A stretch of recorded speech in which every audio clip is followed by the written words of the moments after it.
일생 동안 당신이 반드시 읽어야 할 100권의 책 일당백. 안녕하세요, 정박입니다. 네, 이제 시즌 3가 거의 8부 능선까지 왔습니다. 조금만 기다려 주시면 시즌 3 방파를 올리겠습니다. 자, 오늘은 아주 유명하신 분이죠. 일당백이 만들어지고 나서 정말 유명하신 분 처음 모시는 것 같은데 MBC 100분 토론의 아주 명진행자로 명사회자로 이름을 날리신 김지훈 박사님 모셨습니다. 반갑습니다. 안녕하세요. 네.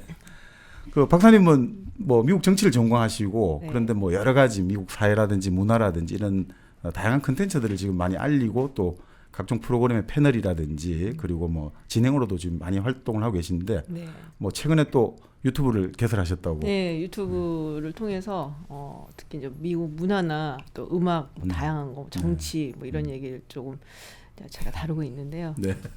이름은 구 김지윤 TV. 구 김지윤 이름을 TV. 이제 좀 바꿨어요. 이번에 김지윤의 지식 플레이로 바꿨어요. 지식 플레이. 예, 조금 더 뭐랄까요, 젊어 보이려고. 젊지 않습니까? 왜 이러세요? 자, 뭐 오늘 하여튼 기대가 참혹 큰데요. 네. 오늘 뭐 어떤 주제를 가지고 어떤 이야기를 오늘 좀 들려주실 겁니까? 주셨잖아요, 주제를. 아니 뭐 모르는 척하고. 네.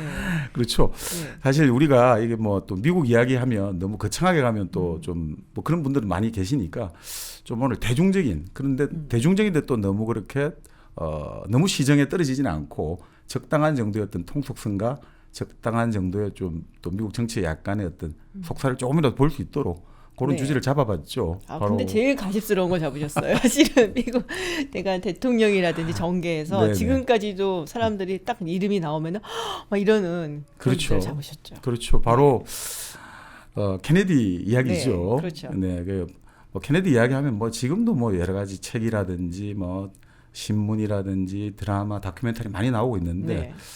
뭐 여러 가지 중에서 오늘 몇 년 전에 한번 그 제키라는 영화가 개봉되지 않았습니까? 2017년인가 2017 나온 영화 년이죠. 같아요. 그 나탈리 포트만이 포트만. 바로 그 네. 케네디 대통령의 부인 제클린 케네디 케네디. 오나시스까지 가야겠죠. 오나시스까지 가야죠. 네. 자, 그렇게 그 역할을 맡아가지고 그 지금까지 어떤 그 JFK 관련해가지고는 남성의 시각에서 바로 봤는데 그러면 바로 케네디의 부인의 시각에서 이 사건을 바라봤으면 어땠을까? 뭐 그런 관점에서 한번 시도가 네. 된 것 같습니다. 근데 사실 저는 이 영화를 이제 한번 이야기를 해보자고 네네. 하셔갖고 최근에 봤거든요. 네네. 근데 최근에 한번 보자 봤는데 이제 보통 이제 제키 하면은 이 제키 케네디 네네. 사실 이제 제키 오라고 하는 사람도 많아요. 오. 오나시스를 아, 붙여갖고. 그렇죠. 근데 이 제키가 아주 화려한 아이콘이잖아요. 약간 뭐랄까 좀 패션의 아이콘이기도 하고 그렇죠. 지금도 뭐 제키와 패션하고 치면 제클리 케네디 패션 한번 치면은 막 나와요 논문들이 그 정도로. 그것도 또 나름 품격이 있었다. 왜냐하면 네. 그 세계에서 가장 힘이 센 사람하고도 결혼해봤고 또 세계에서 가장 돈이 많은 사람하고 사람 결혼해봤고 그런데 또 나중엔 출판사 편집자로 네. 활동을 하니까 뭔가 약간의 위엄과 품격도 같이 겸비했다. 그런 의미에서 또 좋아하는 전술로 만든 분도 많은 것 맞아요. 같습니다. 그 예. 지적인 면이 있어 보이고 굉장히 좀 뭐랄까 기품 있어 보이고 아주 네네. 그레이스풀하다는 말을 굉장히 미국 사람들이 많이 쓰는데 저 이 제키의 일생이 그럼 어떤 것인가라고 이거를 좀 기대하고 네네네. 보시는 분들도 있으실 것 같아서 제가 미리 말씀드리면 그런 거 절대 아닙니다. 네, 그런 거 절대 아니고 네, 스포일러 다 포함되어 있거든요. 네. 네, 그런 이제 좀 화려한 의상도 나고 이렇게 재밌고 이런 영화가 아니고 그 사건이 일어났을 때를 이제 기점으로 해서 그렇죠. 이게 사실은 원래 이제 라이프라는 매거진이 있잖아요. 네네. 그 매거진의 기자하고 실제로 인터뷰를 했어요. 원래, 예. 네네. 그래서 그 자기네들의 이제 그 보스턴에서 이렇게 좀 밑으로 좀 내려가면은 약간 이제 네네. 부자들이 많이 가는 휴양지가 있어요. 뭐 그 케이프 컷, 하이너스포트 예, 뭐 그렇게 이런데 나오죠. 낸터캣 이런. 근데 거기에 있는 집에서 인터뷰를 하고 그거를 이제 쭉 풀어나가는. 그래서 거기서부터 이제 시작이 되고 본인의 진심이 나오기도 하고. 그래서 이제 그거를 기자가 받았으면은 잠깐 뭐라고 썼니 너? 그거 내놔 막 이러면서. 케네디라는 사람의 어떤 족적이나 뭐 이미지를 남기기 위해서 이 사람이 어떻게 했는가. 근데 그거에 관련된 또 심리적인 어떤 변화, 뭐 괴로워하는 거 이런 거를 이제 쭉 그린 영화라서 네.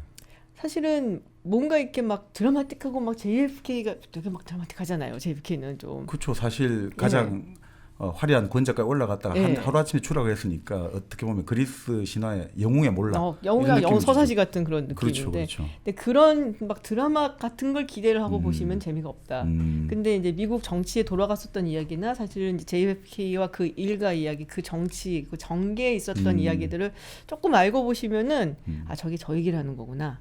뭐 이런 게 조금 있는 그리고 뭐랄까 이 케네디 일가에 대한 게 막연한 굉장히 젊고 아름다운 사람들이었는데 너무 비극적으로 죽었어 이거가 아닌 좀 다른 면을 조금 더 볼 수 있는 그런 영화였다라고 생각이 들더라고요. 그러니까 사실 우리가 케네디 하면 결국 그 죽음으로써 신화의 주인공이 되어버렸잖아요. 그렇죠. 그러니까 그것을 이제 결국 그 죽음이 신화가 되니까 음모가 나오고 비밀이 나오고 지금까지 그 케네디의 죽음이라는 브랜드가 뭐 어마어마한 산업이 되고 있지 않습니까? 뭐 영화만 해도 지금 그렇죠. 우리 뭐 당장 머리에 떠오르는 영화만 해도 JFK가 올리버 스톤, 나오고요. 예. 그렇죠. 그게 뭐 케빈 코스터너가 아주 케빈 그때 인상적인 코스터너 역할을 나왔죠. 했던 예. 걸로 기억이 나는데 근데 좀 오버였어요. 그 사람이 원래 좀 약간 꿰맞추기 수사라고 이렇게 나중에 그렇죠. 되게 많이 먹었죠. 게리슨 검사 그렇죠. 그러니까 그리고 오히려 그런 이야기도 하죠. 그 오히려 그렇게 수사를 함으로써 케네디 죽음에 관한 진상을 오히려 다 잘못된 방향으로 왜곡을 시켰다. 예. 마치 마피아가 모든 것을 사주했고 마피아가 암살을 획책했다. 이런 식으로 가가지고 케네디 죽음의 진상을 오히려 다른 방향으로 물꼬를 튼 데 일조했다. 뭐 이런 좀 비판까지 받고 있는 걸로 들었던 것 같습니다. 근데 이게 그런 게 있잖아요. 대통령이 암살을 당했어요.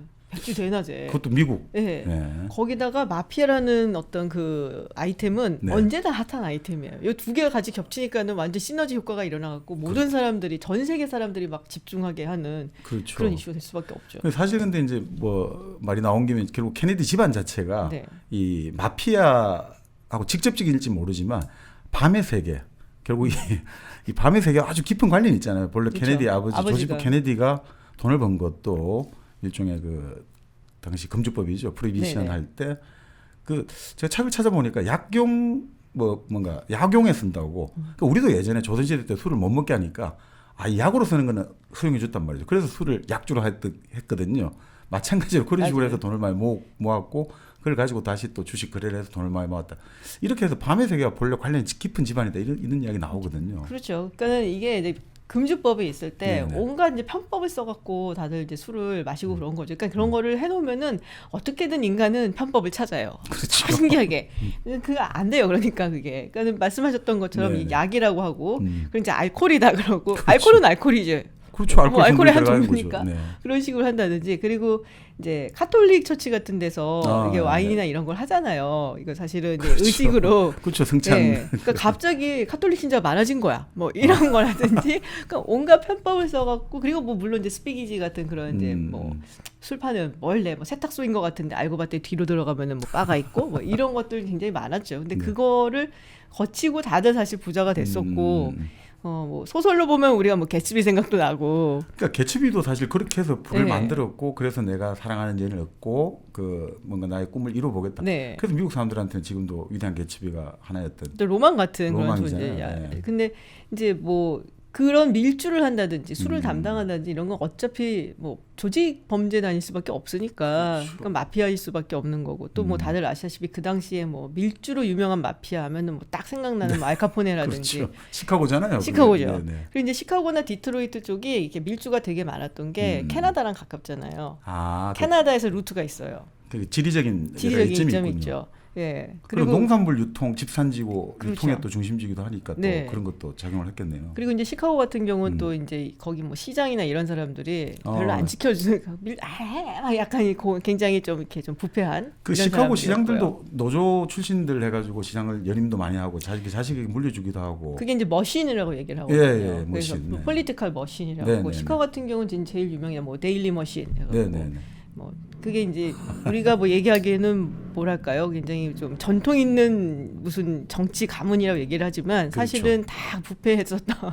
그 머신 말씀하시니까 그 포크 배럴이라는 말처럼 일종의 그러니까 이런 머신을 통해 가지고 어떤 정치적 후원 조직이 만들어지고 그럼 선거가 당선되면 다 이권들을 분배하기 그렇죠. 시작한 거잖아요. 지역 개발 사업으로. 네, 포크베를 하면 이제 뭐 대표적인 게 공원을 지어준다든지 네, 네. 다리를 지어준다든지 그렇죠. 뭐 역을 하나 놔준다든지 네. 뭐 이런 식으로 해서 근데 이 표는 사실 그런 거에 굉장히 민감하거든요. 그러니까 그렇죠. 뭐 지금도 그래요. 근데 뭐 아니, 우리도 그렇고 뭐 다 아시잖아요. 그러니까 예전에 미국 같은 경우는 다리를 거의 뭐 강도 없는데 다리를 놓은 경우도 봤거든요. 예전에 뭐 어느 의원 같은 경우가 중부지방에 내륙에 그냥 다리를 놓기도 하고 뭐. 옛날에 알라스카에서 제 기억이 맞으면 사라 페일린 당시 네, 주지사가 네. 뭐 그런 것 때문에 한번 얘기가 한번 나왔던 적이 있기도 하고 뭐. 어. 그러니까 근데 되게 흔한 일이죠 사실 그런 게. 그러니까 굉장히 재밌는 게 이 정치학을 저희가 배울 때 네, 네. 전 이제 선거 이제 그 클래스를 들어가서 배우면 네. 읽는 책 중에 메이휴라는 정치학자가 쓴 책이 있어요. 네. 근데 거기서 이제 하는 얘기는 정치를 하는 사람들의 가장 넘버원 목표는 재선이다. 아 그렇죠. 일단 너무 당연하잖아요, 그 그렇죠. 얘기. 근데 이 1950년대 책이 나왔을 때는 막 이랬어요. 그렇죠. 정치를 하면은 나라를 위해서 희생하고 이런 거 아니야 그랬는데 재선? 당선? 어떻게 그런 말을 막 이랬는데 지금은 사실은 당연한 얘기죠. 그게 이제 상식이 돼버렸죠. 상식이 됐죠. 그때만 해도 이제 명분이 중요했으니까 네. 실질은 좀 명분으로 포장이 돼 있었는데 그 사실 뭐 근데 지금 시카고 말씀하시니까 결국 케네디 당선에 가장 큰 역할을 했던 데가 시카고라고 나오잖아요. 당시 시카고의 여러 가지 범죄 조직들이 케네디 아버지와의 특수한 뭐 여러 가지 관계를 가지고 활동을 많이 했고 그래서 그 실제 1960년 대통령 선거에서 표 차이가 얼마 안 났잖아요. 굉장히 신승이었어요. 한 10여만 표. 0.2%포인트 예, 차이인가? 굉장히 그렇죠. 신승이어서 닉슨 입장에서는 어마어마하게 아쉬웠던. 그래서 뭐 그 미국 당시 공화당 같은 경우는 이게 선거 승복을 상당히 미뤘는데 닉슨은 이제 곧바로 그래 승복을 했다. 근데 그게 상당히 닉슨이 좋은 사람이 아니고 나중에 보니까 닉슨도 자기도 부정을 많이 했기 때문에 결국 어차피 둘 다 똑같으니까 차라리 깨끗하게 선거하는 모습을 보여주자. 뭐 이런 이야기도 나오는데 그때 결국 그 이제 여러 가지 그 당시 시카고의 마피아 보스함의 샘 지안카네 이런 사람들이 활동을 했고 그 중간 고리를 연결해 줬던 사람이 바로 이제 프랭크 시나트라다 이런 이야기가 나오더라고요. 맞아요. 뭐 소개시켜주고 막 이런 걸 네. 많이 해줬다고. 프랭크 시나트라야 뭐 워낙 유명하잖아요. 그러니까 저는 그 프랭크 시나트라 딸이 예전에 한 지금부터 한 20년 전에 무슨 TV를 보는데 그 딸이 나와서 그런 이야기를 하는 거예요. 딸에 따르면 그 아버지가 뭔가 밤만 되면 이상한 사람들이 와가지고 좀 어디를 가야 된다 해가지고 뭐 비행기를 타고 어디를 갔다가 오기도 하고 좀 뭔가 수상한 행동을 많이 보였다는 거예요. 근데 재미있는 게 결국 그 케네디 당선 때 여러 가지 이제 시카고 마피아들 역할을 해줬는데 오히려 케네디 행정부가 들어서고 나서 대대적인 조직 범죄 단속에 들어갔지 그렇죠. 않습니까? 예. 그러다 보니까 이 사람들이 완전히 이건 도와주고 이거 빤맞은 격이 돼가지고 결국 그 중간 고리가 누구냐 프랭크 시나트라를 공격했다는 거죠. 야 이거 어떻게 된 거냐.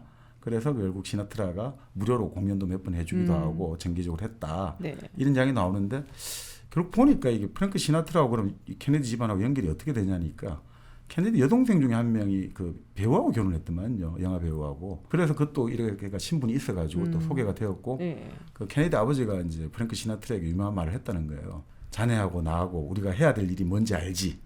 그러니까 딱 그 이야기를 하더라는 거예요. 알아서 열심히 마피아를 움직여라. 뭐 이런 이야기까지 뭐 했다는 그 TV를 한번 본 적이 있는데 그만큼 뭔가 케네디 집안이 뭐 물론 뭐 여기가 아까 말씀대로 좀 아일랜드 계열이고 이러다 보니까 정통 와스비라고 할까 여기서 보면 이게 좀 어디서 좀 족보도 모르는 집안이 갑자기 대통령이 또 나타나니까 이게 좀 뭔가 불쾌한 거 아닌가 이런 생각도 들기도 합니다. 근데 이제 그러니까 우리가 보기엔 다 백인이잖아요. 네. 근데 사실 미국의 사회에서는 굉장히 많이 좀 따졌었거든요. 네네. 그때는 훨씬 더했고 지금은 뭐 그래도 좀 덜하다라고 얘기를 하는데 그래서 유태인도 뭐 많이 안 받았었고 아이비리그나 이런 학교에서는 그리고 이 아이리시 카톨릭 특히 이제 카톨릭에 대한 저항감이 되게 심했었어요.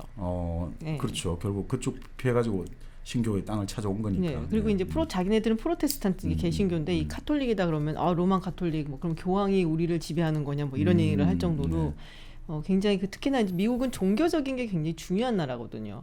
그러니까 더욱더 카톨릭에 대해서는 조금 반발심을 갖고 있었고. 그러니까 같은 또 교라고 하더라도 어떤 교파에 따라 가지고도 되게 많이 교파에서 좀 따진다고. 다르죠. 근데 1928년에 그 알 스미스라고 민주당에서 대통령 선거에 나왔던 사람이 있어요. 스미스, 그래서 이 사람이 아이리시 카톨릭. 그래서 그러면 아이리시 카톨릭 뭐 대통령이 나오는 거냐 했는데 그거 가지고 굉장히 많이 공격을 받았어요. 그러니까 온갖 무슨 뭐 찌라시라든지 뭐 그래서 막 그런 거 있어요. 그 사파 카툰 같은 거에 교황이 이렇게 화이트하우스 그 오벌 오피스 같은 데 앉아 있고 그리고 이제 뭐 장관들 이렇게 쭉 앉아 있고 알 스미스 그 사람은 이렇게 막 서번트, 그러니까 하인처럼 뭐 이렇게 어. 음식 들고 이렇게 오는 그 사팔당 그렇고 그러니까 교황이 다스리는 나라가 될 거라는 거지. 그러니까 알스미스가 되면은 그래서 그런 식으로 막 흑색 선전도 많이 했었고 그랬거든요. 아, 그러니까 이게 결국 그 사실 지금 말씀하니까 그 아이리시들 정치인들이라든지 그런 가톨릭에 대한 반감이 그 갑자기 그 메카시 있잖아요. 조지 예. 메카시도 사실 그 아일랜드 계열이고 가톨릭이잖아요. 네. 가톨릭 대학을 나왔고 그러다 보니까 물론 메카시즘 자체는 어마어마한 문제가 있습니다만 그 나중에 보니까 케네디하고도 관련이 좀 그럼요. 깊더라고요. 예. 같은 아무래도 아이리시 아이리시고 가톨릭이고. 가톨릭 해가지고 그 로버트 케네디 같은 경우는 메카시 보좌관도 좀 하기도 네. 했고 또 케네디는 메카시에 대한 견책 결의안에 아프다고 빠지고. 빠지고 그러니까 나중에 뭡니까 루즈벨트 부인 엘리노 루즈벨트가 좀 덜 용기 있더라도 좀 그러니까 비꼬가지고 용기 있는 뭐 사람들 책을 쓴 걸 비꼬가지고 그렇게 했다고 하는데 그게 좀 상당히 그런 어떤 혈통이라든지 네. 종교에 따라 가지고 정치적인 이런 공격들이 많이 이루어지고 있군요. 네, 그리고 이제 루즈벨트 대통령이 되게 싫어했어요. 이 알스미스를 특히나. 근데 이제 특이한 거는 이제 아이리시계 같은 경우에는 물론 이제 대선에서는 그 당시에 실패를 했지만 그 전부터 그 뉴욕 같은 경우는 이제 타마니 홀이라고 그래갖고 이게 일종의 정치 클럽이거든요. 특히 이제 윌리엄 트위드 같은 정말 아주 뭐 유명한 굉장히 부패한 네, 이 사람을 중심으로 해서 이 아일랜드 사람들 막 밀어주고 네. 이런 게 있었어요. 그래서 그거를 굉장히 싫어했어요. 이 FDR이. 근데 이제 이 사람이 그래서 좀 안 되도록 약간 좀 예, 그런 것도 했고 그래서 엘리노 루즈벨트하고 그쪽하고 좀 사이가 일단 안 좋았고 어쨌든 그래서 알스미스가 안 되고 실패를 하고 이제 아일랜드계 이민자들은 굉장히 좀 실망을 했죠.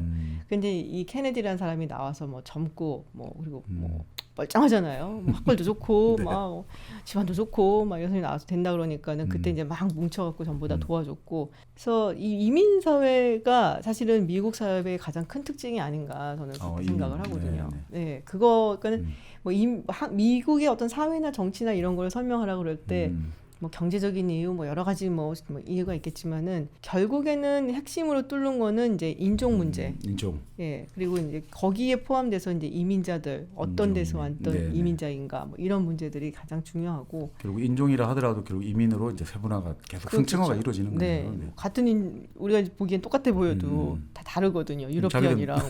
네. 우리가 예를 들어 가지고 우린 중국, 일본 다 다르다고 다르듯이, 보지만 그쵸, 자기들은 그쵸. 똑같은 동아시아 인종을 네. 보듯이. 네. 히스패닉도 다르거든요. 네. 히스패닉도 너 멕시코에 왔냐 아니면 프레드 코리아에서 왔냐 뭐 이런 거에 따라 다 다르니까. 그래서 아일랜드계 카톨릭으로 지금 이제 대통령에 처음으로 당선이 됐기 때문에 굉장히 좀 의미가 있었고 이번에 조 바이든 대통령도 두 번째죠 그렇게 해서. 레이건도 아일랜드 피가 좀 섞여 있지 않았습니까 예전에? 아니 근데 예전에 아일랜드계가 조금씩 섞여 있는 사람들은 많아요 사실은. 하긴 뭐 네. 그렇다지만 뭐 미국이 그죠 지금 뭐 백인들 중에 또 독일계도 한 40% 이상 된다고 네, 하니까 독일계도 뭐. 많고 네. 독일계 이제 주로 중서부 쪽 저쪽에서 많이 중서부, 살죠. 네. 위스콘신 뭐 이런. 네. 아니 그러니까 지금 시카고 이야기 다시 아이리시 나오니까 그 생각이 들긴 하거든요. 그 예전에 영화 해리슨 포드하고 브래드 피트 나온 데블스 온이라는 영화 있었는데 그 영화도 보면 그 브래드 피트가 IRA 대원이란 말이죠. 그런데 거기서 이제 탈출을 해가지고 영화 진짜 많이 보셨네요. 아니 그거 탈출해 어디를 가냐면 시카고로 가요. 그 바로 아일랜드하고 네, 연결돼가 그쪽에서 계속 IRA에 돈을 많이 댔다는 설정이 되는데 그래서 결국 이제 소개를 받아가지고 바로 가톨릭 신부님이 또 소개를 내줘가지고 일종의 폭탄을 제조하다가 결국 한번 아니 그러니까 그거 보면서 왜 갑자기 시카고가 나오고 왜 갑자기 이제 신부님이 저렇게 해줄까 했는데 지금 뭐니까 아일리시 사람들이 상당히 단결이 끈끈하네요 지금 보면. 주로 이제 뉴욕에 좀 많이 살았고요. 뉴욕에. 네. 그 아이리시 사람들이 이제 크게 보면 두 번 정도라고 볼 수가 있겠는데 처음에 왔을 때는 이제 처음 정말 초기에 이제 18세기 이럴 때 정착하고 이럴 네. 때는 이제 아팔리치아 산맥 쪽을 따라 내려가 갖고서는 좀 험준한 곳에 살았어요. 네네. 그러다가 이제 나중에 감자 대기근 이것 때문에 올 때는 아무래도 뉴욕 쪽이나 이런 동부 쪽에 좀 많이 살았었고 그리고 이제 대도시를 찾아서 이제 조금씩 떠나기로 하기도 그렇죠. 그래서 뉴욕에 이제 좀 많이 살았던 게 있고 그리고 뉴욕이 분위기가 되게 달라요 다른 도시랑. 뉴욕이 보통 네. 그 우리가 이제 상식적으로 알기로는 이제 가장 유대인들이 뭐 가장 많이 몰려 사는 도시이기도 하고. 그것도 이유가 다 있는 게요. 네. 옛날에 이제 뉴욕이 원래 뉴 암스테르담이었잖아요. 그렇죠. 거기 네덜란드가 네, 가지고 네, 있었으니까. 그러니까 이 네덜란드의 특징을 많이 가진 거예요. 네덜란드 하면은 사실 조그만 나라이기 때문에 네. 대신에 아주 강대국이었었잖아요. 네. 그러니까 뭐 교육도 많이 하고 중상주의에서 그렇죠. 영국에 앞서가지고 세계 네. 패권을 지배를 했죠. 그래서 거길 통해서들 다들 이제 뭐 무역도 하고 그러니까 아무래도 오픈된 사회일 수밖에 없었고, 근데 그런 전통을 이 뉴 암스테르담이 많이 받았고 그러다 보니까는 뭐 굉장히 많은 사람들이 이렇게 거기 왔다 갔다 네. 하고 남에서 오고 북에서 오고 거기서 교육을 하고 이랬는데 다른 지역 뭐 버지니아나 이런 데서는 유태인들을 안 받았어요. 그래서 뭐 아시케나즘이라든지 뭐 세파르딤이라든지 이렇게 네네. 유럽 뭐 동부에서 온 사람들 뭐 네. 이런 사람들 이런 남부에서 온 유태인들을 근데 뉴욕만 그러니까 뉴 암스테르담만 살게 해줬어요. 그래서 그때부터 사실 유태인들의 어떤 천국이 예, 됐군요. 좀 오랫동안 이제 뿌리를 내릴 수가 있었던 거죠 거기서. 뉴욕이 뭐 새로운 예루살렘 유태인 입장에서는. 근데 그 이후에 이제 또 많은 이민자들이 뉴욕을 오잖아요. 네네. 뉴욕을 뭐 대서양을 건너서 오니까 아무래도 그쪽으로 그렇죠. 들어오게 한국, 되고 네. 그래서 정말 용광로의 역할을 한 곳이죠. 음. 가장 오픈되어 있고 또 가장 많이 섞여 있고. 하긴 또 영화에 또 생각이 나는데 그 갱스 오브 뉴욕 같은 경우도 보면 어우. 그런 막 나오지 않습니까? 아이, 그 다양한 인종들이 너무 재밌어요. 예. 그렇죠. 그런 그 아이리시도 거기 나오는 걸 기억이 네. 나는데 다 그런 배경들이 있군요. 네. 그래서 뉴욕 하면 진짜 인종의 도가니가 되고 영광로가 될 수밖에 없군요. 지금까지도 그런 지금도 거죠. 예. 지금 뭐 더 많은 인종들이 그렇죠. 더 많은 민족들이 몰려들고요. 자, 그런데 그러면 그 케네디 집안은 뭐 시카고와는 그렇게 뭐 마피아를 통해서 연결되는데 실제 케네디가 태어난 데는 그건 아니잖아요. 매사추세츠 이쪽 네. 지방이죠. 네. 그 상원원도 거기서 하지 않았습니까? 거기서 했죠. 네. 상원 의원도. 근데 본래는 여기는 장남은 아니잖아요. 장남이 아니죠. 원래 장남이 이제 형이 있었고 케네디가 셋째일 거예요. 아니 둘째인가? 네, 둘째고 네, 네. 그리고 그 밑에 약간 좀 정신 지체가 있었던 누나가 있고, 누나가 예, 있었고. 누나가 이제 로버트 입장에서 누나라고 해야 되나? 다 헷갈린다 갑자기. 네, 뭐. 셋째가 맞나? 셋째 하여튼 가족이 뭐 네. 워낙 많은 가족이니까 사남 오녀를 뒀나요? 뭐 네, 얼마나 9명, 네, 네, 9명 그렇죠. 자녀였고. 네, 네. 근데 이제 큰 형이 정말 우리가 말하는 엄친아. 뭐 이런 거죠. 보통 그래요. 네, 보통은 이렇게 정말 너무 잘생기고 뭐 공부도 너무 잘하고 뭐 당연히 뭐 하버드 갔고 뭐 그리고 케네디도 하버드는 케네디 하버드 갔죠. 아니 그 당시에 이제 그 정도 집안들은 많이 보냈으니까 네네. 사실. 그리고 이제 전쟁에 나가서 근데 죽죠. 전사를 하는 그렇죠. 바람에. 근데 이제 아니 어떤 이야기는 그 동생 케네디가 뭡니까 태평양 전쟁에서 네. 결국 이제 의뢰정인가요? 그 타고 갔다가 네네. 결국 이제 여러 가지 전쟁 영웅이 됐지 않습니까? 그 이후에 형이 그러면 내가 좀 더 동생보다 더 나은 청출어람이 동생보다 나은 형이 돼야 되니까 결국 그걸 위해서 좀 더 작전을 무리하게 자원했다 이런 이야기도 있다고 하더라고요. 그래서 이제 폭격 작전 자원했다가 결국. 근데 폭탄이 터지는 바람에 그렇죠, 사실 그렇죠. 죽은 건데 네. 그래서 아버지가 굉장히 그 첫째한테 기대를 많이 하고 당연히 얘는 우리가 대통령 만들 거다라고 얘기를 했었는데 전사를 하는 바람에 그 작업이 존 F 케네디한테 넘어온 거죠. 근데 존 F 케네디는 기자가 되려고 했었어요 원래. 아 그러니까 뭐 그 네. 약간의 어떤 저널리스틱한 글도 쓰지 않습니까? 네네네. 글 쓰는 거 좋아하고 그래서 네네. 가끔은 이제 좀 뻥도 치고 그래서 그러다가 보니까 근데 이제 하여튼 글 쓰는 걸 좋아해서 네. 예, 기자가 되려고 했었는데 형이 전사를 하는 바람에 자기한테 그게 이제 딱 주어진 거죠. 집안의 가업이자 대업이. 가업이 된 거죠. 그러니까 사실 그게 되게 좀 이게 어떻게 보면 상당히 무거운 짐이지 않습니까? 그럼요. 케네디 같은 경우도 그런 어떤 형에 대한 열등감들이 분명히 존재했을 거 아니에요. 네. 그리고 여러 가지 또 운동을 하다가 다친 부상도 있고 또 전쟁터에 입었던 어떤 트라우마도 있을 텐데 네. 그 아버지의 뜻은 그게 달려 있고 그러면 결국 남에게 그 어떤 보여주는 일을 택한 거잖아요. 즉 그게 보여주는 게 직업인데 그게 또 나중에 뭐 여러 가지 우리가 이제 너무 정치를 인물로 보면 안 되지만 그런 개인적 경험들이 나중에 여러 가지 정치 어떤 행위에 있어 가지고는 부정적으로도 많이 작용한 것 같아요. 근데 정치는 개인으로 봐야 돼요. 아 그래요? 네. 그만. 굉장히 작용을 많이 해요. 그런 게 끊임없이 이렇게 입증을 해야 되잖아요. 자기 네, 능력을. 네, 네, 네. 그러다 보니까는 보여지는 것에 천착을 할 수밖에 없죠. 그리고 그 집안이 이제 트라우마가 되게 많은 집안이에요. 아버지도 사실 정상도 아니었고 제가 보기에는 어머니도 좀 문제가 좀 있으셨고 그러니까 아버지가 아주 터프한 사람이고 네, 네. 성공 지향주의적이고 물론 굉장히 성공을 했고 그렇죠. 뭐 주영 네. 대사까지도 주영 대사도 나갔고, 했었고 네. 초대 그 뭐라 정권거래위원회 증권거래위원회 의장도 의장인가요? 했었고 네. 그러니까 어마어마하게 성공을 한 사람인데 그러니까 모두 그런 사람들의 특징이 있잖아요. 내 자식들도 다 나처럼 성공을 해야 돼. 막 이런 그러니까 식의. 내가 이렇게 안 좋은 환경에서도 이 정도 이뤘으니까 네. 당연히 너희들은 나를 발판으로 더 큰 걸 해야 된다. 네. 이게 전형적인 실패하는 사실은 가족인데. 그리고 본인이 왜 뭐라고 해야 되나요? 그러니까 아주 영웅적으로 생각을 하기 때문에 뭐든지 다 해야 돼도 된다는 생각을 하는 아주 전형적인 마초 스타일 남자여서 그 JFK 어머니가 고생을 많이 했죠. 그러니까 이게 말씀 들어보니까 꼭 우리나라 재벌 회장하고 비슷하네요. 약간 창업주 비슷해요. 회장하고. 약간 비슷해. 그러니까 창업주 회장들 특징이 기본적으로 자식을 강하게 키우고 그리고 막 그냥 일종의 뭐라고 할까 절벽에 던져가지고 살아남는 자식만 내가 챙길 거다 이런 식의 맞아요. 좀 있다고 하던데 그리고 지극히 자기 중심적이고 아주 중심적이고 그렇기 때문에 그 부인은 안방 살림을 완전히 차야 된다 이거죠. 네. 아주 그러니까 어떻게 보면 돈을 쓰면 안 되고 항상 그 뭔가 뭐라고 할까요? 어떻게 보면 폐쇄적이고 안정지향적으로 이렇게 간다고 하는데 그런 느낌이 살짝 그 듭니다. 어머니가 이제 네. 로즈 케네디인데 아주 엄했대요.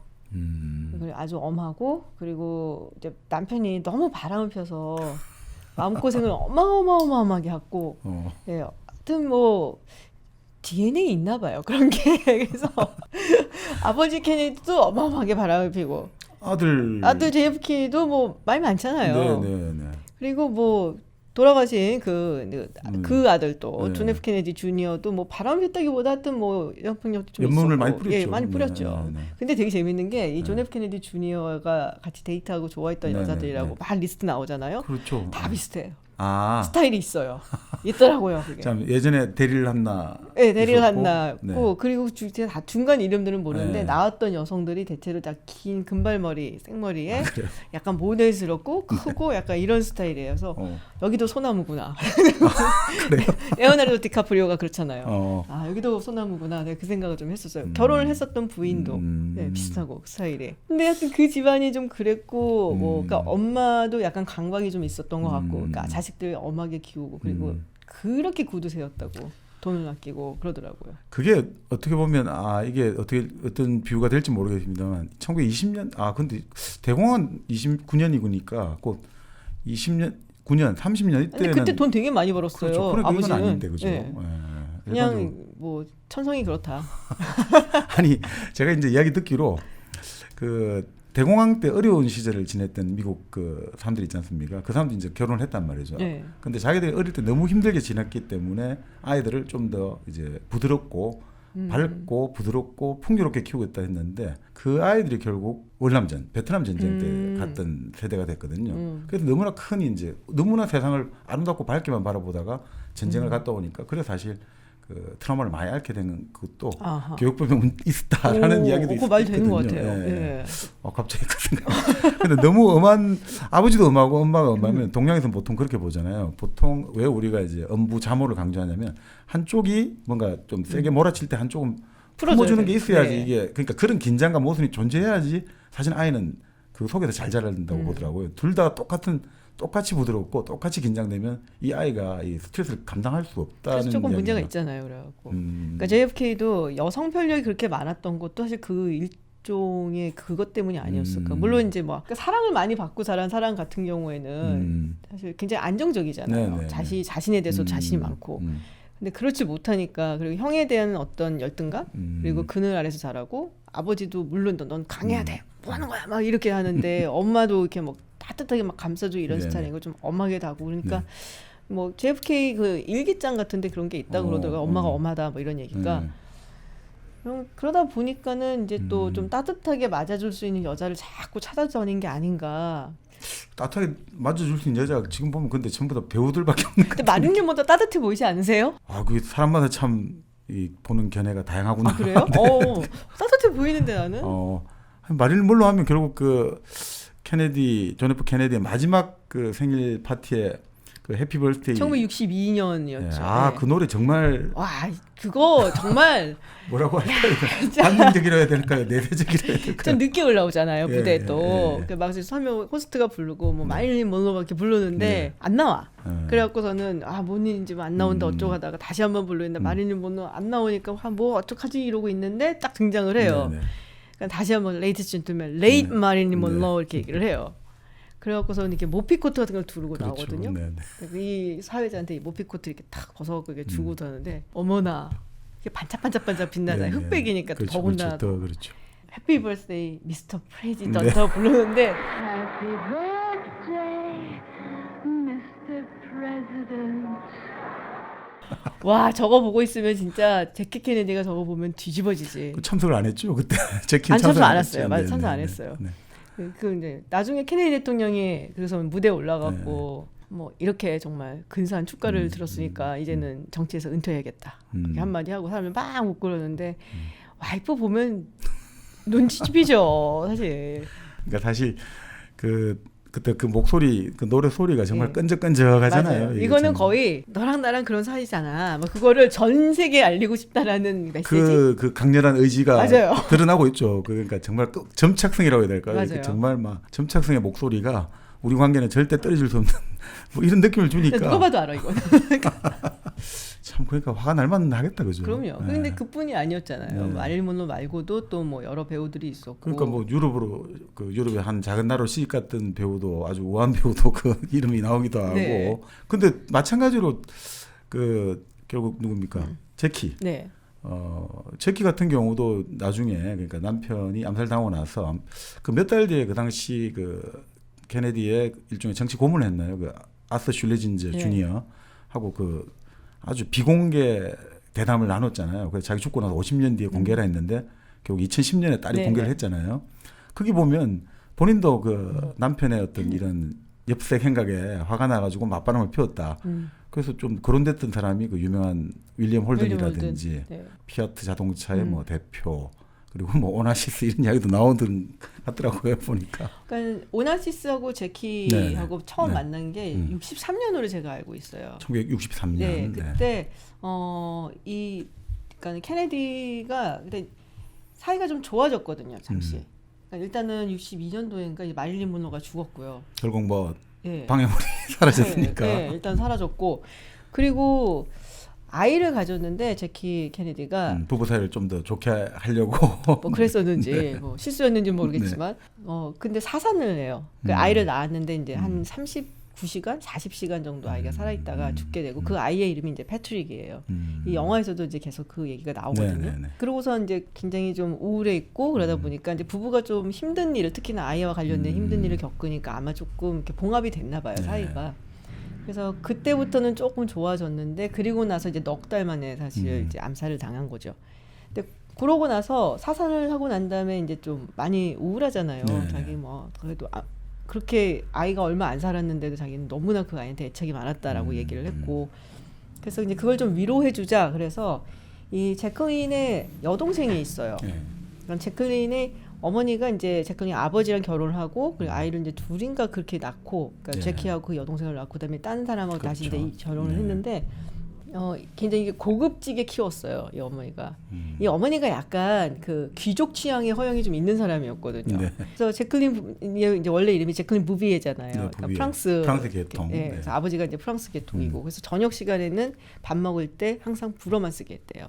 야, 그 뭐 나름 상류사의 어떤 그렇죠. 예법을 딱 흉내낸 거네요. 그렇죠. 네. 그래서 제클린이 그래갖고서 불어도 하고 뭐 영어에 당연히 하지만 뭐 이탈리아어도 하고 스페인어도 하고 그리고 굉장히 좀 기품 있게 보이고 막 이런 거 귀족 취향 이런 거를 유럽 취향 이런 걸 좋아했었거든요. 근데 이 여동생이 상당히 부자랑 결혼을 했다가 네. 폴란드의 그 왕자가 그러니까 왕족 중에 한 명이었는데 그러니까 약간 망한 왕족. 그렇죠. 폴란드는. 폴란드니까. 그렇죠. 예. 근데 이제 어떻게 또 뭐 돈을 이렇게 벌었어요. 사업을 해갖고 그 사람이랑 만나갖고 결혼을 해버린 거예요. 원래 남편이랑 이혼을 하고 왕족이잖아. 돈보다 피를 돈도 있어요. 돈도 거기. 있고, 돈도 있어. 돈도 있고 뭐 혈통도 있으니까. 예. 그러던 와중에 이 오나시스를 만난 거예요. 그래서 이거는 뭐 루머일 수도 있고 네. 뭐 하여튼 뭐 아니다라고도 뭐 얘기를 했다고 하는데 그 당시 루머로는 이 제클린 여동생과 오나시스가 불륜의 관계였다. 근데 또 그 당시에 오나시스는 우리가 잘 아는 성악가 마리아 칼라스랑 살고 있던 네, 상황이었거든요. 네, 그렇죠. 그러니까는 이제 뭐 아주 위험한 관계가 진행되고 있던 중에 오늘 너무 부부의 관계 같은 아니 그보다 부부의 세계 결국 같은 뭐 얘기가 막 나오고 우리가 있어요. 생각하는 아주 어떻게 보면 저 구름 위에 있는 정치 그 어떤 가문, 패밀리가 사실은 뭐 이게 기본적으로 어떤 동물의 왕국하고 비슷하잖아요, 다들. 보고 그렇죠. 있으면. 네. 그것 때문에 프랑스 혁명이 일어난 거예요, 사실은. 그렇죠. 예, 이게 네. 포르노그래피 때문에 아, 그게 그런 팜플렛으로 얘기하죠. 나가기 시작하면서 사람들이 이거 아니네 왕도 이러면서 루소를 이거 아니에요. 그냥 민중들이 루소를 뭘 읽어요. 맞습니다. 그럼 이 위에 있는 사람들이 그렇죠. 성직자들이 수도원에서 사실 네. 하는 일이란 게 이런 거다. 그리고 왕족이 그냥 그러고서는 왕비랑 왕 동생이랑 거시기래 뭐 이러면서 네. 우습게 보이기 시작하면서 사실 혁명이 일어난 거예요. 어쨌든 간에 그래갖고 이 여동생이 항상 이 제키의 그늘에 가려서 사는 거예요. 이인자의 스름. 그렇죠. 네. 그리고 이제 항상 제키 이 언니는 늘 스포트라이트를 받고 대통령의 부인이고 막 이런 거 있잖아요. 학교에 가면은 너 누구 동생이구나 막 이러는 거. 아. 네, 그러고서 약간 선을 받고 언젠간 내가 언니를 이길 거야 막 이랬는데 유럽에서 가장 부자인 남자하고 그런 관계가 된 거잖아요. 그럼 어떻게 해? 자랑을 해야지. 그래서 이제 부른 거예요. 제키 부부를. 해서 안 될 짓을 했네. 해서 안 되는 짓을 한 거예요. 잘못된 만남. 그렇죠. 근데 그 당시에는 사실 별일이 없었는데 네. 오나시스는 제키를 보고 나서 그때 그 순간에 그 생각을 했다고 제가 네. 어디서 잡지에서 봤는데 네, 네. 내가 저 여자를 꼭 차지하고 말겠다. 음. 그러니까 승부욕이 있는 사람이잖아요. 그 뭐, 정도 되는 사람이요. 그렇죠. 뭐 기업 이제 세계적인 선박왕이니까 그렇죠. 예. 거친 바다를 상대로 불을 일군 사람이니까. 내가 못할 게 뭐 있어 이런 생각을 가졌을 그렇죠. 테니까 제키를 특히나 또 보는. 대통령의 부인이니까. 미국 대통령의 미국 부인. 대통령 부인은 네. 내가 저 여자를 차지하고 말 거야라고 생각을 하고 그래서 결국에는 암살 당하고 5년 만에 오나시스랑 재혼을 했을 거예요. 그렇죠. 68년 네. 10월인가 11월에 재혼을 했는데 그 68년이 이제 결국 그 시동생이죠. 로버트 케네디가 케네디. 6월달에 암살 당하고 나서 네. 한 넉 달 뒤에 10월달에 그 바로 오나시스하고 재혼을 한 걸로. 맞아요. 그때 굉장히 충격이었어요 미국 사람들한테는. 왜냐하면 자기들의 그 우상이었는데. 그 어떤 여왕이랄까 아니면 이런 마음속에 품은 약간 뭐랄까 왕비 막 이런 느낌이었거든요. 그러니까 그게 뭐 이런 건가요? 일종의 예전에 왜 다이애나 왕세자비가 이혼을 했는데 이집트 도디에 맞아요. 살이 예, 있다고 도디. 하고 그때 임신설이 있고 하니까 여러 가지 그 당시도 또 음모론이 돌았잖아요. 맞아요. 그러면 영국의 왕세자들하고 이부 형제가 이집트야? 이집트야? 아랍이야? 네. 이러니까 뭐 그런 이야기 돌듯이 상당한 거부감을 또 가진 사람들이 많았잖아요. 그럼 충분히 그렇겠네요. 네, 약간 좀 이상 아이돌처럼 막 이렇게 여기고 있었는데 어떻게 제키가 가서 no 막 그러니까는 JFK가 죽었을 때 no 막 그랬는데 네네. 제키 결혼한다고 오나시스랑 그러니까 no 또 한 번 그랬다고. 아니 근데 사실 그 제키 같은 경우는 그 뭐 지금 말씀이 나오셔서 그러는데 바로 그 결국 그 델라스를 갔다가 오픈카를 타고 네. 프레이드를 하다가 결국 총을 맞고 대통령이 바로 그 적사라고 봐야 되잖아요. 이게 바로 즉사죠. 적사라고 봐야죠. 한번 조금 살아 있었다고 하는데 음. 결국 살았다고 하더라도 식물인간이 될 수밖에 이게 없는 그때 상황이죠. 뭐 영화에도 나오지만 그 네. 당시 뭐 이런 것들 여러 개 보면 이게 영화에도 그렇게 나오잖아요. 이게 뭐 자기는 흰 살덩어리가 튄 게 아니다 이거죠. 이 내수가 터져 나왔다 이거죠. 그러니까 안에 있는 정말 네. 내조가 나오고 이제 피가 튀고 뭐 거기도 보면 나오잖아요. 거의 엉금엉금 차 뒷부분을 기다시피 네. 하잖아요. 이 뭐 총이 찾으러 나오면. 갔다라고 그러니까, 얘기들을 예, 하죠. 그러니까 자기는 뭐 내수 같은 네. 게 찾으러 갔다고 하는데 그 보고 있으면 사실 그런 걸 한번 이제 가장 이 세상에서 가장 강한 사나이, 가장 강한 어떤 대통령의 부인으로서 바로 옆에서 이제 그 죽음을 목격하게 되니까 이것들이 그 다음에 참 뭐라고 할까요? 이 사람들 앞에 그러니까 이걸 봐라 그 옷을 사실 뭡니까 비행기에서 이제 델라스에서 다시 워싱턴 올 때 옷을 충분히 갈아입을 수 안 있는데 갈아입죠. 일부러 안 갈아입는 걸로 나오잖아요. 사람들에게 봐라 우리 남편에게 누군가가 저지른 이 만행을 보아라 이렇게 나오지 않습니까? 네. 그러니까 그런 것들이 결국 모르겠습니다. 이 미국에 대한 어떤 뭐라고 할까 이 불안, 불신 이런 것들이 엄청나게 정폭된 것 같아요, 그죠? 계속해서. 근데 그걸 보면서 그러니까 일단은 저는 사실 그 생각을 했어요. 물론 나의 남편이 옆에서 그렇게 끔찍하게 죽은 거잖아요. 근데 사실은 내가 죽을 수도 있는 상황이거든요. 그렇죠. 총알은 잠깐 빗나갔으면 제가 사실은 그렇게 되는 거기 때문에 네. 그게 어마어마한 공포로 다가갔을 수 있겠다라는 그렇죠. 생각이 들었고 네네. 기본적으로 백악관에 들어갔을 때 이 케네디 패밀리가 그러니까 사람들 좀 못 믿었다라는 생각이 좀 들더라고요. 그러니까 일단은 이제 그 집안 자체가 굉장히 자기들끼리 똘똘 뭉치는 이런 성향이 좀 있었어요. 그들만의 왕국. 네. 네. 그래서 이제 그러니까 제키마저도 그런 불평들을 많이 했었어요. 좀 뭐 이방인으로 느껴지는. 예, 느낌. 자기들끼리만 그러고 케네디는 케네디끼리만 그러고 그렇다고 이제 제키가 사실 그러면 나를 좀 죽이고 이렇게 음. 들어가서 막 이렇게 약간 뭐 우리 전통적인 며느리상처럼 이렇게 하면 모양처럼. 좋은데 네.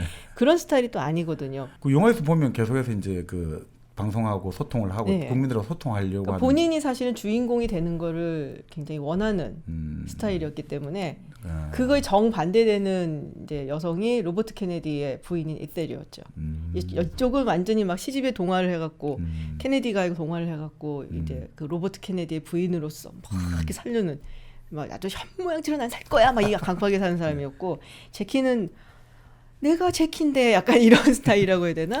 저렇게 사회생활도 좀 했잖아요. 약간 사회생활도 사진 했죠. 기자라고 예. 할까요? 조금 하긴 했잖아요. 네, 그죠? 그 워싱턴 타임즈 헤럴드인가 뭐 뭐, 거기서 예, 아마 그런 했을 것 거예요. 그래서 그리고 원래 이제 자기가 사교계 데뷔를 해갖고서는 거기서도 좀 잘 나가던 여성이었고 누구든지 자기가 조금 얘기만 하면은 굉장히 지적이고 매력적이고 예쁘고 하니까 막 다 넘어가고 이러니까 자신감이 굉장히 있었던 여자였고 제키가 18살 땐가 이제 사교계 데뷔를 했는데 네. 그때 뽑혔었어요. 최고의 올해 눈여겨봐야 할 데뷔tan트 해갖고 그러니까 그 정도로 눈길을 끄는 그러니까 스포트라이트를 그냥 태어날 때부터 받는 이런 여성인 거죠. 그러니까 그런 케네디 가문에서 우리는 케네디의 가의 성공을 위해서 우리 모두 뭐 이렇게 전부 도와야 그림이 돼. 돼야 되고 네, 그거를 사실 받아들이기 힘들죠. 제키 입장에서는. 그래서 그런 부분에서 항상 저 케네디 일가는 자기들끼리만 똘똘 뭉친다라고 아웃사이더처럼 느꼈다라는 거를 이제 책 같은 데서 제가 읽은 적이 있는데 영화도 보면 이제 그런 네. 뭔가 그 무리했던 기름처럼 뭔가 융화되지 못하고 시어머니랑 좀 사이가 안 좋았을 거예요. 그렇죠. 그 영화에도 보면 시어머니 역할을 하는 분이 이제 죽은 우리 아들은 네. 이제 가족 묘지에 가야 되지 않겠냐 하는데 뭐 본인이 나서가지고 알링턴 네. 국립묘지로 왔다 이런 식으로 계속 뭔가 가족들하고는 안 맞고 또 우리가 생각하기에는 케네디 집안은 엄청난 부자잖아요. 근데 그 영화에 보면 그런 대목 나오잖아요. 당장 내가 지금 나가면 살 집이 없다고 어디 가서 살란 말이지. 그러니까 살아가는 게 너무 무섭다. 처음 그 영화 볼 때는 이해가 안 되는 거예요. 그래도 명색이 대통령 영부인인데 살 집이 없어서 그리고 취득도 잘 살지 않느냐. 그런데 나중에 영화 보면 그런 대목 나오잖아요. 당시 국방장관 맥나마라가 네. 포드에 사장도 하고 있으니까 맥나마라가 조지타운에 집 한 채 사준대. 그렇죠. 뭐 이런 식으로 나왔잖아요. 맞아요. 그래서 참 그게 이해가 좀 안 갔거든요. 아니 저렇게 돈이 없었나 이런 생각도 들고. 케네디는 무지하게 부자인데 네. 뭐 트러스트 펀드나 이런 거 다 있기는 네, 했는데 네, 네. 그 비슷한 맥락인 것 같아요. 저 집안이 나를 위해서 우리 애들을 위해서 돈을 주진 않을 거야. 거다. 네, 그리고 실제로 그 얘기를 했대요. 그 제키가 이제 우리 시어머니 로즈가 얼마나 구두쇠인데 이거 좀 얼마나 짠 순인데 돈 안 준다고 우리가 어떻게 먹고 살아야 된다고. 그래서 그게 사실은 오나시스랑 결혼하는 아주 중요한 이유였다고 그러더라고요. 아니 근데 이제 한 몇 년을 쭉 갔는데 결국 그 뭐 이런 말하면 좀 웃기긴 합니다만 그 본인이 여러 가지 또 기록에 나오긴 하니까 그 미국도 형사 치수가 있나 봐요. 예전에 고구려 때 형이 죽으면 형수를 동생이 오늘 썬데이 서울이야. 아니 근데 이제 사실 로버트 케네디하고는 뭐 여러 가지 이야기가 돌았는데 그 로버트 케네디가 딱 6월달에 죽고 나니까 미국 사회에서는 더 이상 나를 지켜줄 아무도 없다 생각해서 또 결국 그 힘이 없으면 돈으로 가야 되잖아요. 그러니까 오나시스에 의탁을 했다 뭐 이런 이야기도 네. 있더라고요. 그러니까 신경쇠약증 같은 게 걸려서 네. 그럴 수밖에 없죠 사실은. 뭐 당연한 얘기인데. 네네네. 그래서 힘들면은 그렇게 바비 케네디한테 전화를 많이 하고 밤중에도 그러면 네. 달려가고 또 바비 케네디가 뭐 이런 게 있었대요. 그러니까는 이제 그 바비 케네디의 부인인 얘때는 또 얼마나 싫었겠어요 그게. 둘이 사이 되게 안 좋았어요. 듣기로는. 아니 근데 그 또 동생 입장에서는 그 예전에 이제 그 바비 케네디가 그 뭡니까 민주당 대선 후보 경선 나와가지고 캘리포니아에서 이기고 6월달에 결국 그 또 시한인가요? 뭐 암살 당하잖아요. 총을 맞고 68년 캘리포니아 경선에서 이기고서 암살당. 그렇죠. 그때 뭐 그런 이야기를 하잖아요. 마지막 죽을 때 딱 두 마디 했다잖아요. 잭. 그러니까 참 이거 결국 이 사람의 모든 것은 결국 형에게 맞춰져 있으니까 형수를 그만큼 많이 생각을 했을 수도 있겠다. 이 생각이 드네요. 네. 그러니까 이 바비 케네디에 대해서 얘기들을 많이 하는 게 이 사람이 만약에 대통령이 되었으면 어땠을까라는 얘기들을 많이 하거든요. 내성적이고 좀 조용하고 이런 스타일이었다고 하더라고요. 아, 그래요? 예.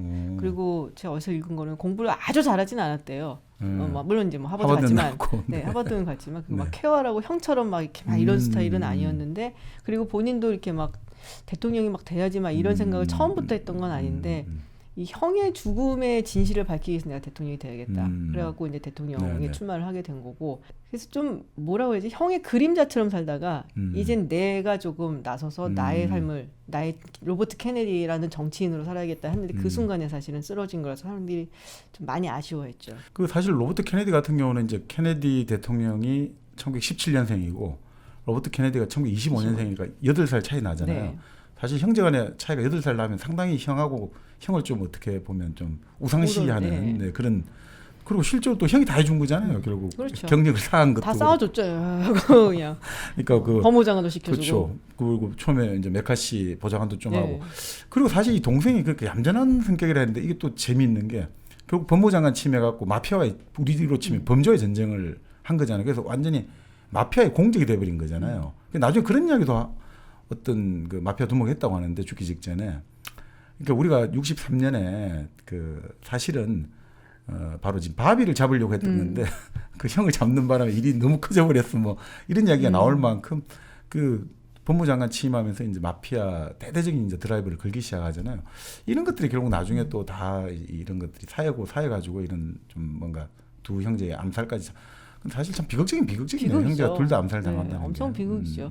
그리고 이 로버트 케네디가 그러니까 마피아 범죄 조직 소탕에 그렇게 네. 뭐 심혈을 기울였다든지 네. 그리고 유난히 이 그러니까 민권 운동, 시빌 네. 라이츠 무브먼트에 신경 굉장히 많이 썼었어요. 어, 사실 JFK 같은 경우는 이제 몸을 좀 사리는 편이라서 네. 아무래도 뭐 대통령도 네. 나가고 뭐 정치도 해야 되고 또 그 당시 분위기로서는 이제 막 내가 그 민권 운동을 지지를 해서 이걸 통과시키다 막 대놓고 얘기를 하면은 표가 떨어질까봐 얘기를 잘 안 하고 그리고 사실 부통령 후보도 그러니까 남부에 완전히 자기하고 대척적인 린든 존슨을 일부러 한 거잖아요. 거죠. 그 일부러 일부러. 표를 얻어야 되니까. 그래서 너무 이게 이제 몸살이는 거 아니냐. 그 부장 진정성도 없고.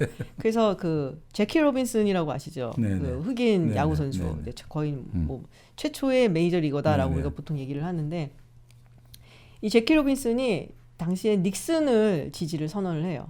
아, 그 정도로요? 예.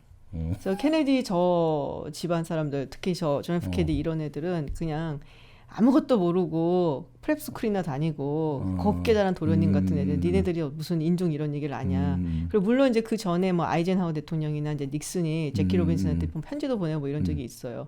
근데 그러고 나서 이제 뭐 케네디가 나중에 이제 제키 로빈슨한테 뭐 편지 보내고 뭐 이래갖고 이제 좀 진정성을 보기 시작을 하면서 이제 조금 케네디에 대한 마음을 바꿨다라고 얘기를 하는데 그 역할을 했던 게 사실 로버트 케네디예요. 나름 로버트 케네디는 주관이 뚜렷했네요. 주관이 나름 뚜렷해요. 그러니까 원칙과 그런 신념도. 공명심이나 이런 거는 훨씬 더 JFK보다 좀 있었던 걸로 보이고, 그러니까 민권 운동에 훨씬 더 적극적이었고, 네.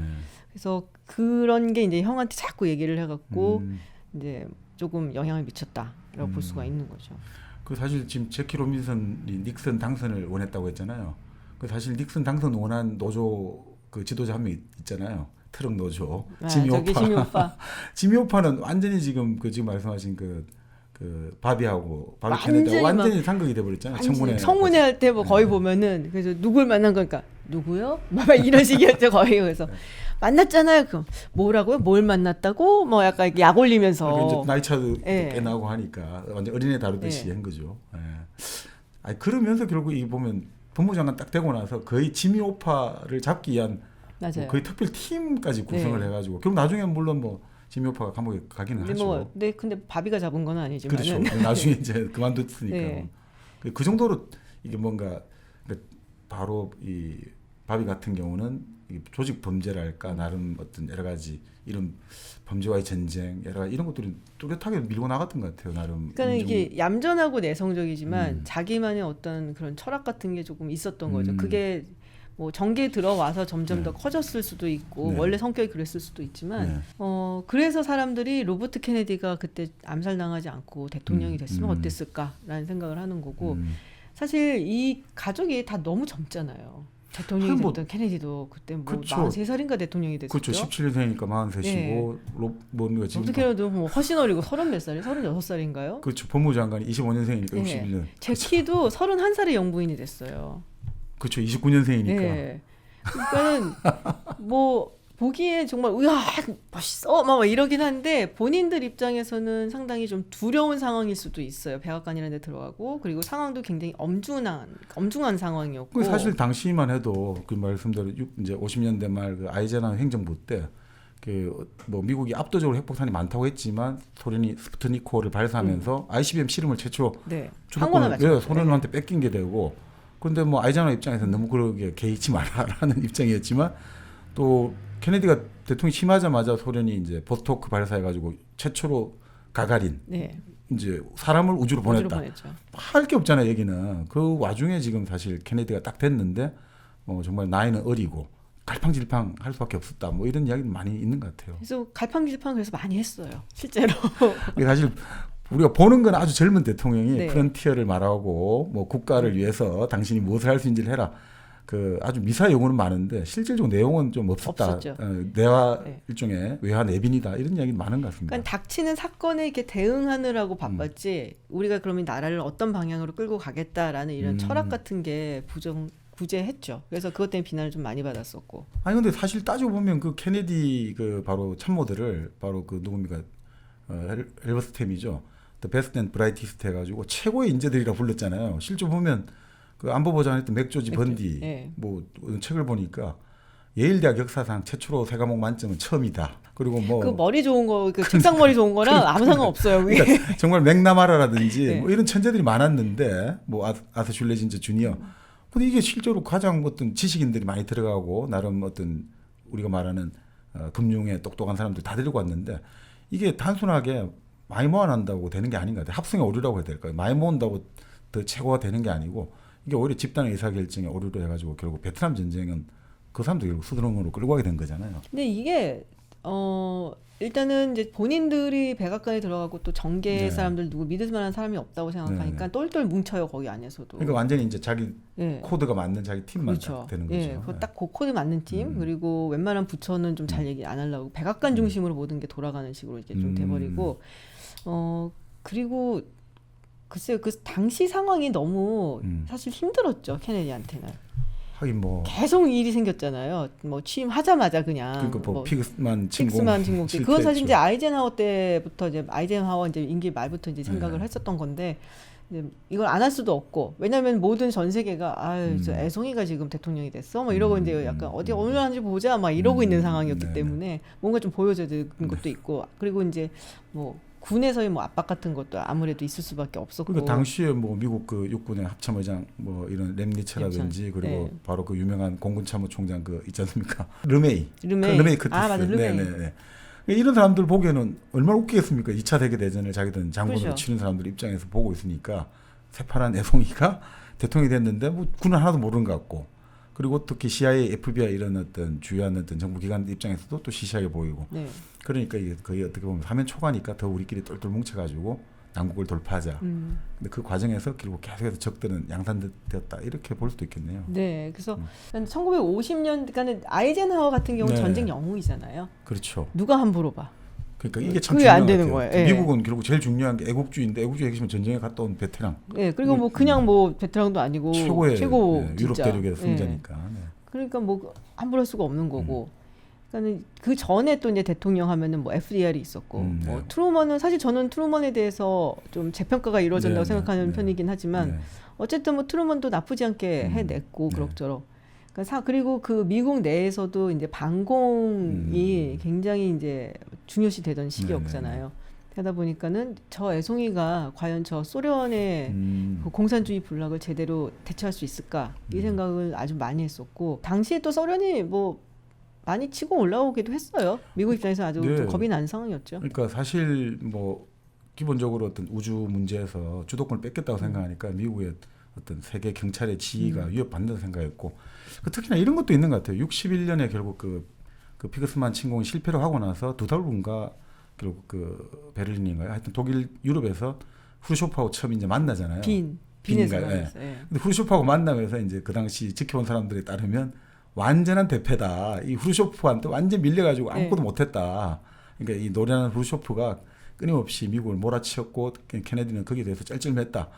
그러니까 그런 이야기들이 많이 돌았거든요. 그러니까 그 이후에 쭉 사람들 이야기는 결국 케네디 암살의 배경하고 연결되는데 지금 말씀대로 지금 이 소련은 갈수록 그 군비 경쟁에 돌입해 있고 또 소련은 또 핵 아니더라도 제3세계에 결국 침공 정권을 세워가지고 다 이 세계 전략을 늘펴나고 있는데 자 우리의 대통령은 이렇게 우유부단하고 어리고 결단력이 없는데 문제는 대중의 인기는 높다. 이 사람을 다시 재선을 시키면 미국의 앞날은 불보듯 뻔하니 일종의 시저 암살처럼 우리 모든 애국자들이 힘을 모아서 그냥 암살에 동의했다 이런 이제 논리가 많이 나왔죠. 그래서 CIA가 나오는 얘기가 나오고 그런 건데. 이제 나중에 뭐 이야기는 그 제키 입장에서는 그런 이제 그 당시 녹음 슐레진자하고 녹음에서는 자기는 그 결국 암살의 배우를 당시 부통령이었던 존슨으로 본다 뭐 이런 이야기를 했다고 하죠. 네. 그 약간 그는 파라노이드 그런 약간 워낙에 싫어했으니까 존슨 피해식이 좀 있겠죠. 네.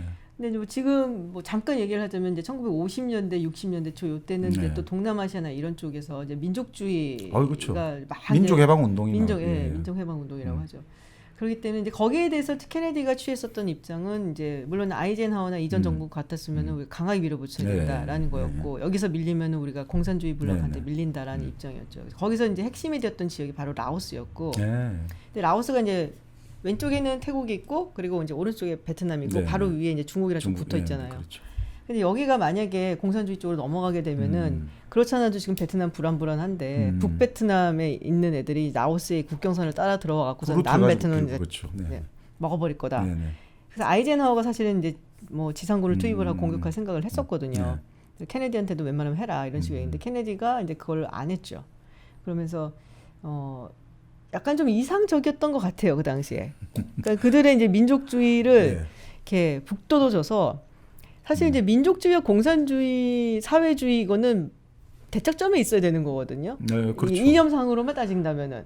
그렇죠. 이게 공산주의는 보편 국제주의고 그러니까요. 민족주의는 특수주의니까. 근데 이제 동아시아 쪽에서 나왔었던 이제 그 공산주의나 사회주의나 이런 거는 좀 다르죠. 약간 민족주의랑 같이 결합이 돼갖고 이게 됐던 건데. 그래서 이제 근데 케네디는 조금은 뭐 이상적이고 조금은 아니했다고 해야 될까요? 그래서 그 상황에서 우리가 뭐 민족주의의 저들의 이제 어떤 자주적인 생각을 인정을 해주고 그리고 저들이 공산주의에 맞서도록 그렇게 해야 된다라고 생각을 했는데 완전히 오판이었죠 그게. 그래서 라오스에서부터 이게 빗나간 거다라고 얘기를 했고 그래서 라오스를 중립국으로 만들어 주잖아요. 그래갖고 제네바 회담에서 그걸 보고 사람들이 특히 이제 군이나 국방부에 있는 사람들이 이제 경악을 금치 못했다. 그렇겠죠. 네.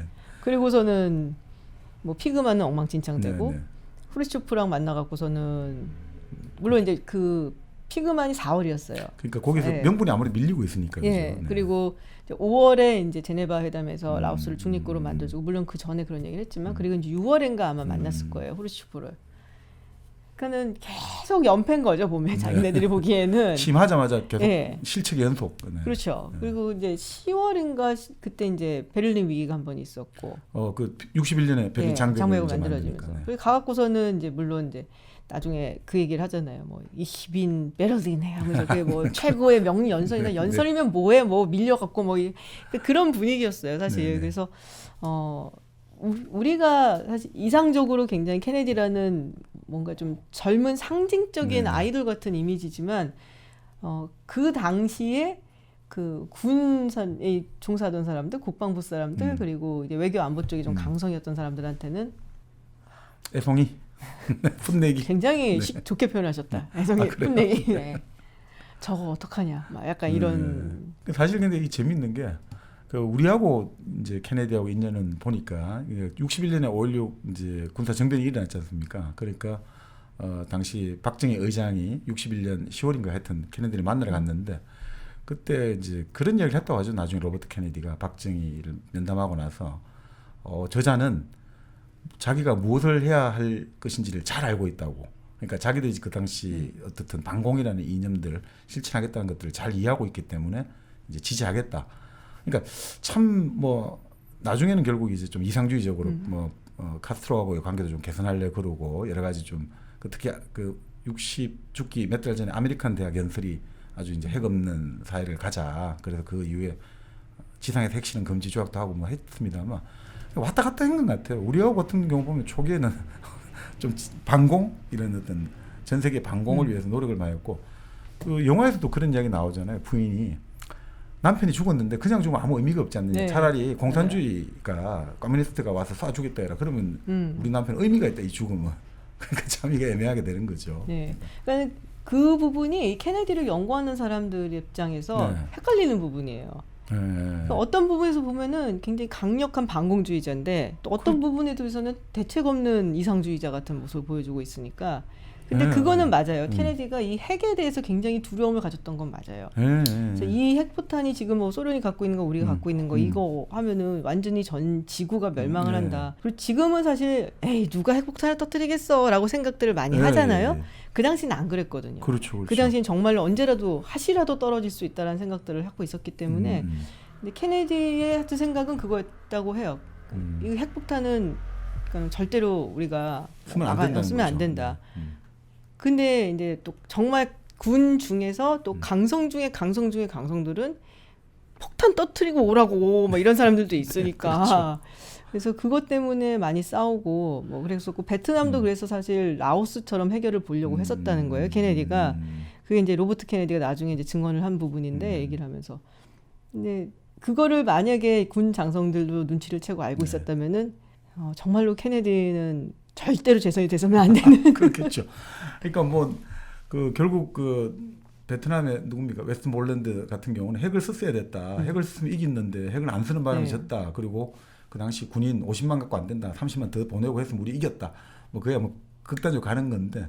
안 하잖아요. 예, 근데 사실 핵이라는 게 그 지금 그 말씀하시니까 제가 60년대 초에 그 일본의 그 논픽션 저널리스트 유명한 다치바나 다카시 이 양반이 그 60년대 초반에 자기가 무슨 운동을 했냐면 전국에 그 당시에 이제 유럽의 반전 뭐 일종의 반핵대 캠페인을 참여를 해야 되는데 그때 일본에서 유럽까지 왕복 비행기가 집 한 채 값이었대요.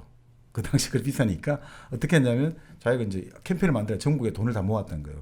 그거 가지고 유럽에 가가지고 반핵 그런 걸 했단 말이죠. 그만큼 그 당시 핵폭탄에 대한 두려움이 많았고 또 뭐 다른 어떤 책을 보면 그 당시 61년에 가장 큰 논쟁이 자 핵전쟁이 일어날 때 이제 방사능과 낙진을 피하기 위해서 집마다 이제 일종의 대표를 만들어 놓는데 만약 이웃이 찾아오면 어떻게 할 거냐. 그래서 그 집 앞에 가면 기관총을 설치해가 우리는 쏴 죽이겠다. 쏴 죽여야 되느냐 말아야 되느냐. 뭐 이런 아니 진짜 그게 뭐 61년 논쟁이 그만큼 뜨거웠다는 거죠.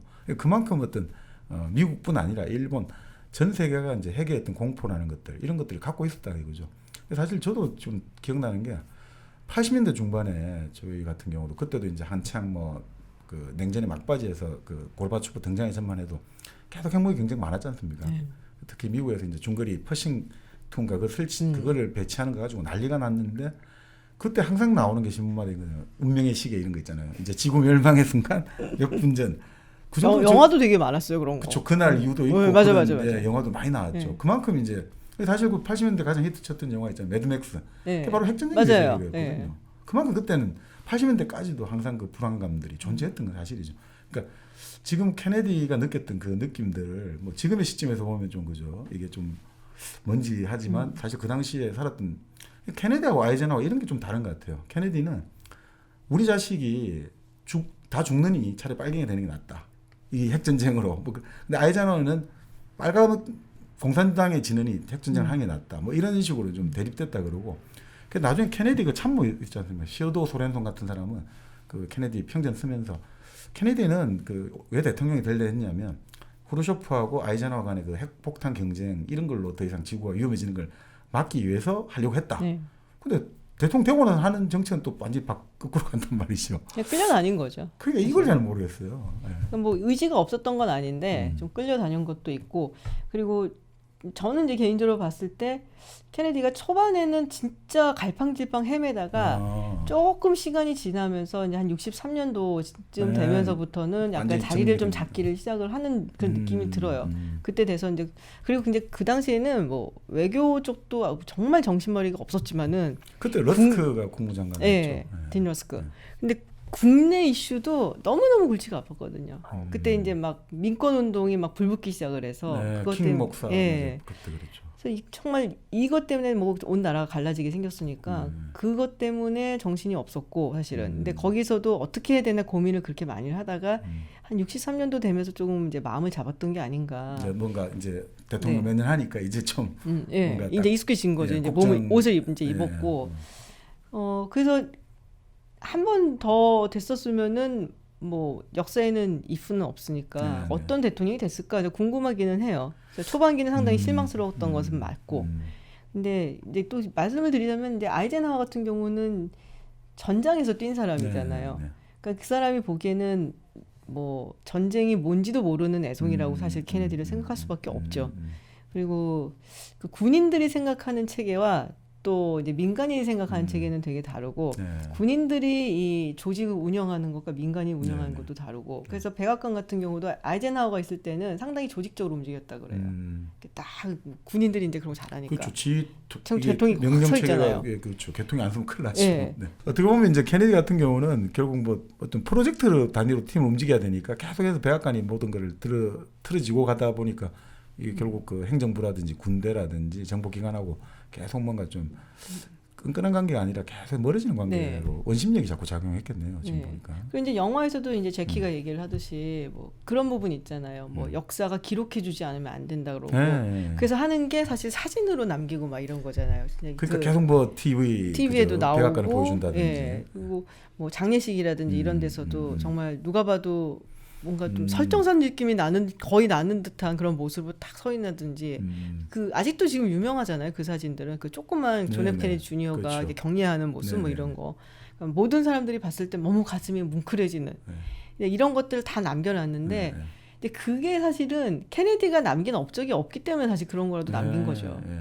뭐 지금 이렇게 말하면은 케네디 좋아하시는 분들 실망하시겠지만 네. 많은 것을 하려고 노력은 했는데 실질적으로 나온 것이 별로 없어요. 사실 뭐 결실은 어떻게 보면 바로 그 가장 보수적인 존슨 행정부 다 시절에 했죠. 입법은 다 됐잖아요. 네. 사실은. 그래서 저는 또 이게 진짜 정말 피도 눈물 나는 맹렬한 같은 그런 얘기 같지만 존슨에 대해서는 좀 재평가가 좀 필요하다라고 네. 보여지고 안 하려면 안 할 수도 있는 거였거든요. 특히 민거법 같은 경우에는 그렇죠. 케네디가 이제 물론 써놓고서는 이제 하려고 했지만 먼저 이렇게 암살되는 바람에 물려받고서는 존슨이 밀어붙인 거거든요. 네. 더구나 존슨은 텍사스 출신이고, 그래서 존슨의 그렇죠. 이제 친구 뭐 지지 민주당 기반이 다 그쪽인 남부 그쪽이죠. 그리고 이제 민주당 친구들이 많았죠. 그 당시만 해도 민주당이 사실 남부를 좀 그렇죠. 잡고 있었기 남부 때문에 지지기반이죠. 와갖고서는 너 이거 통과시키면 안 된다. 남부 우리 다 그럼 떨궈져 나간다. 그렇게 그런데 되죠. 네. 그럼에도 불구하고 난 해야겠다고 했던 게 존슨이에요. 그리고 뭐 여러 가지 뭐 사회복지 프로그램을 이제 뭐 그렇죠. 대대적으로 어퍼머티브 액션들을 해가지고 다. 그레이트 소사이어티 프로그램이라든지 또 메디케어 메디케이드라든지 뭐 그러니까 이런 할 건 것들 웬만큼 할 거 다 다 했어요. 네. 할 거 다 했고 그래서 존슨에 대해서 좀 재평가가 필요하긴 한데 케네디 입장에서는 사실 남겨놓았다고 이게 우리 업적이 하고 딱 도장 찍을 게 없어요. 뭐 프론티어 이런 게 있죠. 뉴 프론티어. 뉴 프론티어. 네. 뉴 프론티어인데 사실 그거는 뭐 굉장히 개념적인 거고. 이미지 없는 정치니까. 거죠. 뭐 이히빈 베를리네하고. 그렇죠. 그러니까 이 제키 케네디 입장에서는 이렇게 가버리면은 우리는 그냥 왔다 잠깐 가버린 사라진 사람들, 지나친 사람들이 되겠다라는 게 무지하게 두려웠을 거고, 특히나 제키 케네디처럼 이제 본인이 주인공이 되는 삶을 살아왔던 입장에서는 그냥 스쳐 지나가는 잊혀진 퍼스트 레이디가 된다는 게 아주 두려웠겠죠. 그러니까 뭔가를 남겨놔야 되는데 업적이 없으면 사진이라도 남겨놔야지. 그러니까 영화에서 계속해서 뭔가 자꾸 링컨을 흉내내듯이 예, 장례년은 이렇게 해야 되고 그 묘지는 반드시 이제 대중들이 참배하기 쉬운 알링턴 국립묘지를 가야 되고 계속해서 어떤 비주얼에 신경 쓰는 거 그리고 바로 기자와 인터뷰 형식으로 나타나는 맞아요. 것도 이제 결국 남는 것은 기록이다. 남는 것은 사진이다. 뭐 이런 게. 그래서 그 미국 역사를 보면은 암살당했던 대통령들이 있잖아요. 네, 사실 네, 그래서 링컨 얘기도 물어보지만 그 이제 운전수한테 물어보잖아요. 그렇죠, 네. 너 가필드 네. 어떻게 좋은지 아냐? 뭐 맥킨리 아냐? 뭐 잘 모른다. 뭐. 근데 링컨은 다 아니까. 그렇죠. 그러니까 링컨을 가야 되는 거죠. 근데 링컨이야 뭐 사실 그 뭐 가장 미국 사회의 어떤 기본적인 남북의 분열을 결국 극복해내고 통합해낸 대통령이니까 노예 해방 그것도 물론 당연히 큰 업적이지만 그게 근본적으로 살아남아 있으니까 지금도 워싱턴의 그 좌상이 완전히 일종의 거의 국가적인 뭔가 그렇죠. 상징 아닙니까? 모든 사람들이 거의 워싱턴 DC에 가면 한 번씩 가죠. 거기를. 일종의 뭐라고 할까 어떤 분은 그런 표현하던데 우리 치면 당군 할아버지 그 사당 같은 느낌을 준다는 거예요. 그 기념관이 일종의 미모리얼 하는 느낌이 뭔가 하나의 어떤 정신적인 구심점이 별로 없지 않냐 이거죠. 이 링컨이 정말 중요한 게 미국이라는 나라가 사실 시작할 때는 13개의 그 네. 독립된 컬러니가 얽혀갖고서는 이제 독립전쟁을 한 거잖아요. 그러니까 서로 이렇게 썩 이렇게 관심 없었어요. 그렇죠. 뭐 묵길, 굉장히 예, 다르고 또 뭐 지역도 뭐 어떤 데는 이제 뭐 영국 왕당파가 이제 보내갖고 온 사람들이고 어떤 데는 퓨리탄이 왔었고 뭐 이렇게 다 달라요. 그리고 나서 이제 뭐 어떻게 전쟁을 하고 그다음에 어떻게 나라를 만들긴 했는데 서로 간에 이게 끈끈해서 뭐 우리나라 막 이런 건 좀 없었거든요. 네. 되게 재밌는 게 뭐냐면은 그게 있어요. 그러니까 United States of America라고 얘기를 하잖아요. 근데 이게 단수일까요, 복수일까요? 그렇네요. 네, 그러니까 United States of America니까 그게 그렇죠. 복수였잖아요. 네네네. United States네 그러고. 그렇죠. 근데 United States of America 이거 미국인데 단수 아닐까라고 생각도 들고. 남북 전쟁 이전에는 이게 이제 그 전에 나왔었던 그 시대에 나왔었던 소설이나 잡지나 뭐 네. 신문이나 이런 걸 이제 다 조사를 해갖고 그거를 이제 단수냐 복수냐 조사를 한 거예요. 남북 전쟁 이전에는 복수로 쓰였어요. 그러니까 또 United States of America are 그러니까 뭐 do 뭐 이런 식으로. 음. 남북 전쟁이 끝나고 나서부터는 다 단수로 쓰여요. 또 United States of America is, does 뭐 이런 식으로.